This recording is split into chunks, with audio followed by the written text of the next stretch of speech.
అదే RTV app వార్తల్ని క్షణాల్లో చదివే అవకాశం ఉంటుంది. ఒక న్యూస్ పేపర్, ఒక టెలివిజన్ ఛానల్ మీ చేతుల్లో ఎప్పుడూ ఉంటాయి. ప్రపంచవ్యాప్తంగా క్రికెట్ అభిమానులు రోజు రోజుకు పెరుగుతూనే ఉన్నారు. ముఖ్యంగా కరీంనగర్ జిల్లా కేంద్రానికి చెందినటువంటి క్రికెట్ ప్రియులు చాలామంది తాము ప్రాక్టీస్ చేసుకోవడానికి క్రికెట్ మైదానం లేదని చెప్పి గత కొంతకాలం నుంచి ఆందోళన వ్యక్తం చేస్తున్నారు. ప్రస్తుతం కరీంనగర్ కలెక్టరేట్ ఎదుట క్రికెట్ గ్రౌండ్ కావాలని చెప్పేసి ధర్నా చేస్తున్నారు, ఆందోళన చేపట్టారు. వీరి అభిప్రాయం తెలుసుకుందాం. ఎందుకు మీరు ఆందోళన చేస్తున్నారు, ఏంటి అసలు, ఎంతమంది ప్లేయర్లు ఉన్నారు? శుభోదయం అందరికీ. ఆల్మోస్ట్ ఆల్గా కరీంనగర్లో 2000 పైన క్రికెట్ ప్లేయర్స్ ఉన్నారు. మీరు చూసుకున్నట్లయితే డిస్ట్రిక్ట్ సెలక్షన్స్ కానివ్వండి, స్టేట్ కానివ్వండి, నేషనల్ కూడా ఆడేవాళ్ళు ఉన్నారు.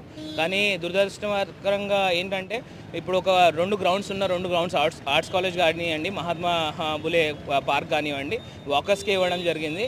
ఎక్కడైతే స్టేడియంలో కానివ్వండి వీళ్ళు ఇంకెక్కడైనా ఆడదామని అంటే వీళ్ళు మినిమం ఫీ పే చేయాల్సిన పరిస్థితి. సో ఇక్కడ ఉన్న క్రికెటర్స్ని కూడా మీరు అడిగి తెలుసుకోవచ్చు. మా డిమాండ్ ఏంటంటే మాకు కరీంనగర్లో ఎక్కడైనా ఒక దగ్గర కరీంనగర్లో మాకు క్రికెట్ స్టేడియం కానివ్వండి, కనీసం క్రికెట్ ఆడుకోవడానికన్నా వీళ్ళకు ఇనీషియల్గా ఒక ల్యాండ్ అలొకేట్ చేయాలనేది మా డిమాండ్. అంటే గతంలో క్రికెట్ గ్రౌండ్ ఉండేనా, దాని ఏమైంది, ఇప్పుడు ఎంతమంది క్రికెటర్స్ వస్తారు? మన అవునండి, గతంలో క్రికెట్ ఉండే అంబేద్కర్ స్టేడియం అని చెప్పేసి కొన్ని వందల కోట్ల పెట్టి ఇన్వెస్ట్మెంట్ చేసి స్మార్ట్ సిటీ చేశారు. కానీ ఇంతమంది యువతకు, యంగ్ ఛాంపియన్స్కు ఎంతోమంది క్రికెట్ కావాలనేటువంటి యంగ్ టాలెంట్ చాలామంది ఉన్నారు. కానీ వాళ్ళు ఎవ్వరు కూడా బయటకు రావాలంటే కనీసం గ్రౌండ్ లేదు.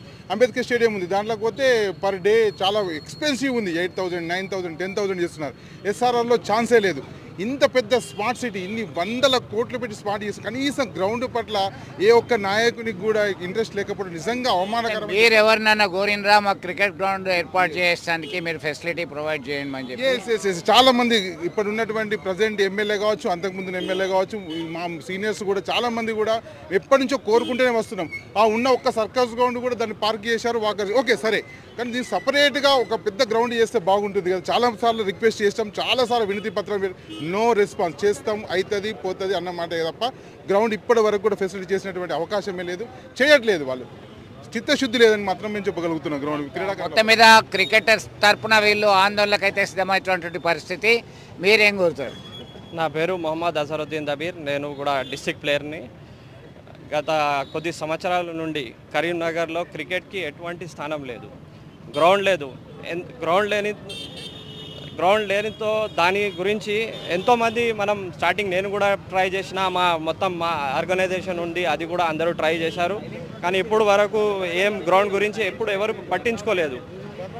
సిద్దిపేటలో ఇంటర్నేషనల్ స్టాండర్డ్లో గ్రౌండ్ ఉంది, చిన్న చిన్న విలేజెస్లో గ్రౌండ్ ఉన్నాయి.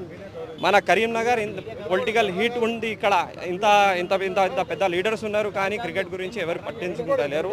మా డిమాండ్ ఏంటంటే అర్బన్ అయినా రూరల్ అయినా ఎక్కడైనా గవర్నమెంట్ ల్యాండ్ చూసి మనకు అక్కడ గవర్నమెంట్ ల్యాండ్లో మనకు కరీంనగర్కి క్రికెట్ స్టేడియం కట్టియాలి. ఇంకా దాంట్లో రెగ్యులర్ కోచింగ్ పెట్టాలి. ఎందుకంటే కోచింగ్ తీసుకోవాలంటే కరీంనగర్ నుంచి వెళ్ళి హైదరాబాద్కి పోవాలంటే అది చాలా ఇబ్బంది అవుతుంది. కరీంనగర్ కోచింగ్ ఇవ్వాలి. కరీంనగర్ చుట్టుపక్కల ప్రాంతాల గురించి చిన్న చిన్న విలేజెస్ నుంచి వెళ్ళి కరీంనగర్కి వచ్చి ప్రాక్టీస్ చేసుకుంటారు. డైలీ ప్రాక్టీస్ గురించి గ్రౌండ్ కావాలి, మనకు ప్రాక్టీస్ సెషన్ కొరకు కోచ్లు కావాలి, ఇంటర్నేషనల్ స్టాండర్డ్లో గ్రౌండ్ కావాలి. మొత్తం మీద క్రికెట్ మైదానం కావాల్సిందే. ఇప్పటికే అధికారులకి అలాగే రాజకీయ నాయకులకి చాలాసార్లు కోరాము, అయినప్పటికీ తమకు ప్రొవైడ్ చేయడంలో విఫలమయ్యారు. ఇప్పటికైనా క్రికెట్ మైదానాన్ని ఏర్పాటు చేసి తగిన కోచ్ కూడా ఉండాలని కోరుతున్నటువంటి పరిస్థితి. వీడియో జర్నలిస్ట్ సుమంత్తో కలిసి చంద్రశేఖర్, RTV, కరీంనగర్. మరిన్ని వీడియోస్ కోసం ఛానల్ ని సబ్స్క్రైబ్ చేయండి, లేటెస్ట్ అప్డేట్స్ కోసం వాట్సాప్ ఛానల్ ని ఫాలో చేయండి, అండ్ లింక్ డిస్క్రిప్షన్ లో ఉంది.